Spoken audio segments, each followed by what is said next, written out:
This video is going to be on C7s, drawing with mini lights, and measuring with mini lights. So let's look at all three. The first item is the C7s. We already went over C9s, and C7s work pretty much exactly the same way. They're just smaller bulbs, just like in real life. You can pick your spacing just like in real life and so forth. So there's nothing really too special or different for them in terms of how they're used. Um, Mini lights, though, those are the things that are really different from everything else, and that's because of what mini lights go around. So mini lights go around items 360 degrees. So you use them to wrap trees, pillars, bushes. You're going all the way around the items. Our system counts what you add to your screen, but you're adding lights behind the item, not just in front of the item. And so we can't see those theoretical lights. In order for us to properly calculate, we have to do mini lights in a very different way from how we do everything else. So at the top of your screen, you'll see right next to prices, there's a button called calculator. The calculator is a wrap calculator with four different calculators to go with them depending on the shape of the item.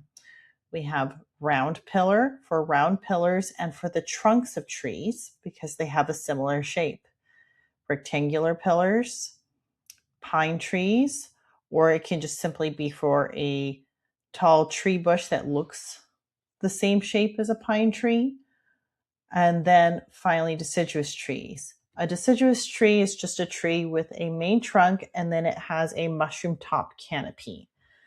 This particular calculator is just for the canopy because we treat the trunk like a pillar.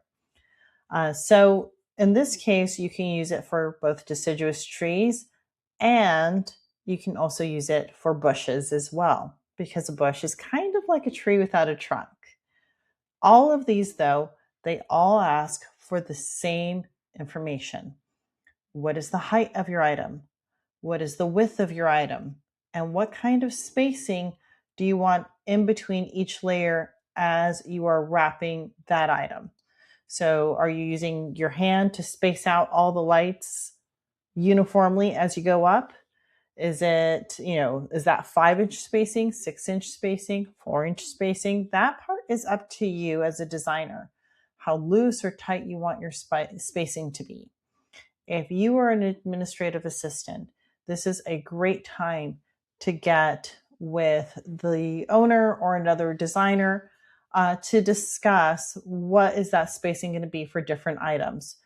I promise you that every company has a standard for spacing on trunks of a certain size, light posts or pillars of a certain size, trees, bushes, all of that. So having that chart ready to go for your administrative staff is really helpful.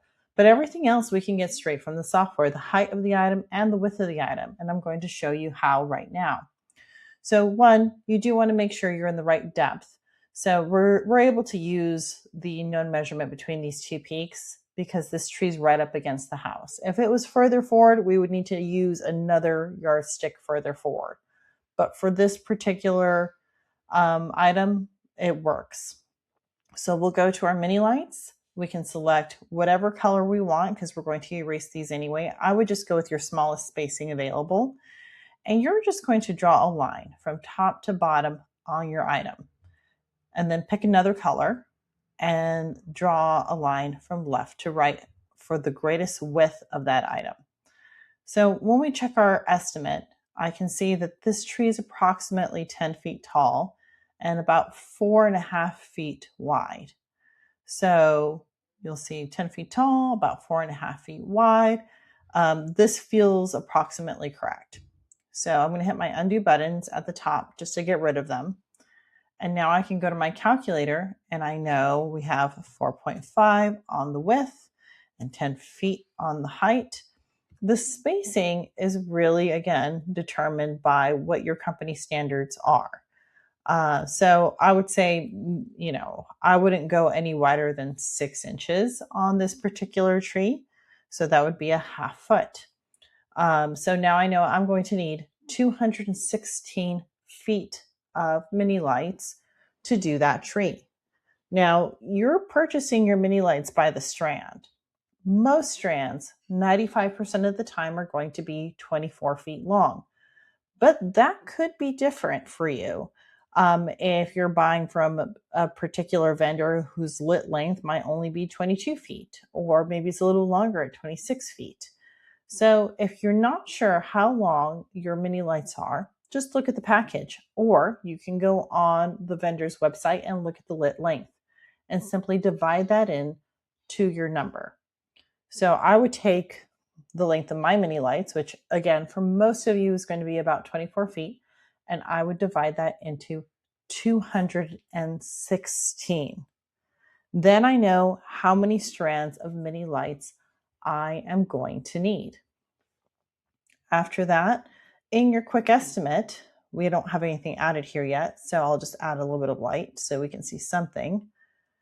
So in your quick estimate, you'll see your items, but you're not going to see mini lights even when you first add them.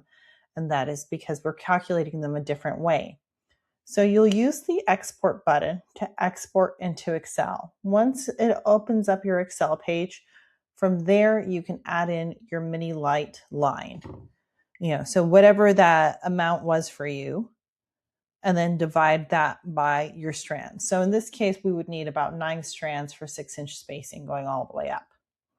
So I would then add in a line item for mini lights. I'd probably name it for the tree that it goes with, 9 strands, and then my pricing accordingly. If you're using our proposal system, you can override the proposal to include those mini lights. But drawing, that part is very easy to do. To draw, all you need to do is select your mini lights, select what kind of color you want, and then select scatter shot for bushes and trees.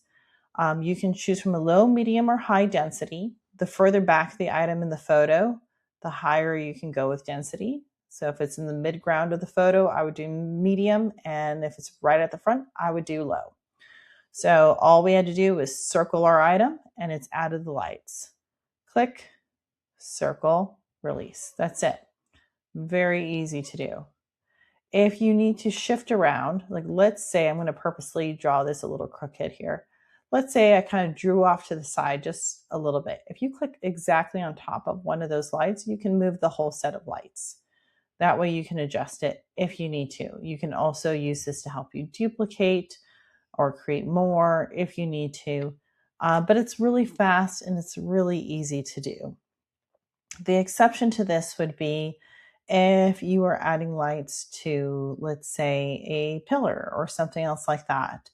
Not that you couldn't use the scatter shot, you could. However, what we find is that when you are designing something that has, say, a pillar that goes with it, it tends to be very linear when you wrap in real life. So in order to create that more of a linear look, I would go ahead and select 9-inch spacing. Again, it does not matter that you're not using 9-inch spacing. This is just to create the nice look that you want. Use the trace button and just click where you want to start, and you're just going to go down. Come up at an angle, click, go up, come down at an angle, click, go down. Just like that. You can always select one of your lines and off center it just a little bit so it doesn't line up too much, make it feel more scattered. You can duplicate, and add it into a third place if you want to. But now you have the look and the feel of that pillar. To actually figure out how much you need for the pillar, of course, you are going to use the same method as before. Use the lights to figure out the height and the width of the pillar. In this case, this is a rectangular pillar, so we would use the rectangular pillar calculator for that and use that to help you estimate. So pretty easy to do, very simple and straightforward. And that's how you do mini lights.